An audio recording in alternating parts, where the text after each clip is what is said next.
How's it going? I'm David Katzmeyer from CNET, and I'm standing next to the Samsung PNE8000. This is a 60-inch plasma TV. This is Samsung's best television for 2012. It has more features, bells, whistles, doodads, and what have you than you could care to mention. Of course, I'm going to try in the following video. This video will apply to the 51 and 64-inch members of the series as well. Now, the real standout feature for this TV is smart interaction. It's unlike anything on any other TV. There's a built-in camera and microphone that enables the TV to interpret your gestures and voice commands. I went into this feature in depth. You can check out CNET for the full details, but the short story is that it doesn't really work all that well. Microsoft Connect, for example, is a lot better at interpreting gestures and voice, and we really don't think it's all that useful unless you're going to lose your remote control on a constant basis. Speaking of remotes, another big step-up feature is a touch remote. Samsung includes two clickers with this TV, one a standard multi-button remote, and one a touch version that actually has a thumb pad, sort of like a laptop computer.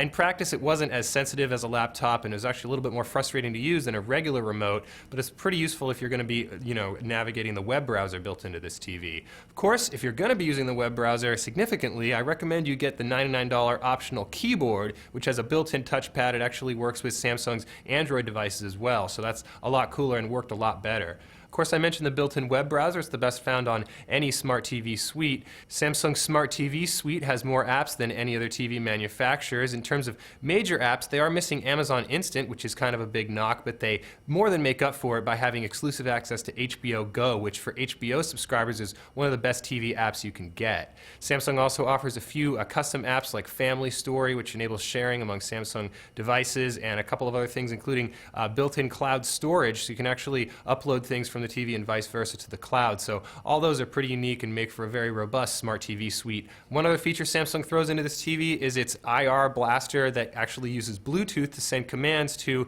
a cable box or a Blu-ray player. That means that you can use your gestures or voice to control those devices, although control is really rudimentary and not really worth it. The Smart Touch remote also works with the IR blaster to allow control with a sort of Harmony remote-esque setup, but it's really not nearly as good as a Harmony, and in practice, we just recommend that you go ahead and get a standard third-party remote like those Harmonies.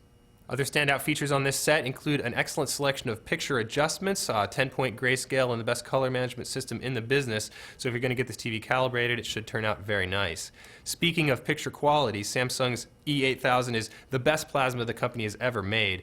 Superb black levels, extremely deep. It also has that very accurate color that we like to see. Of course, it has all the plasma perks, including excellent uniformity and off-angle performance. On the downside, its shadow detail wasn't quite as good as we've seen on some of the best TVs. The TV also has slightly worse ability to reject ambient light than some of the other TVs we've seen. That's compounded by the fact that the 60-incher didn't get as bright as we've seen on some other TVs of its size. But all told, the Samsung PNE8000 has excellent picture quality in 2D.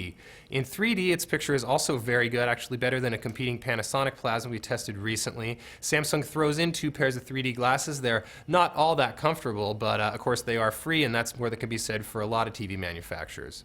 On the back, Samsung actually has one fewer HDMI inputs with only 3. That might be an issue if a lot of stuff connected to this TV. I like the design of this Samsung as much as any plasma I've ever seen, except for the stand. I find that spider stand a little bit weird, but of course, to each his own. The minimal styling around the edge, however, is really nice. It's got a nice dark bezel, very thin, and of course, when seen from the side, it's also really thin. You might mistake it for an LCD TV. And that's a not-so-quick look at Samsung's best plasma TV for 2012, the PNE8000 series. I'm David Katzmeyer for CNET.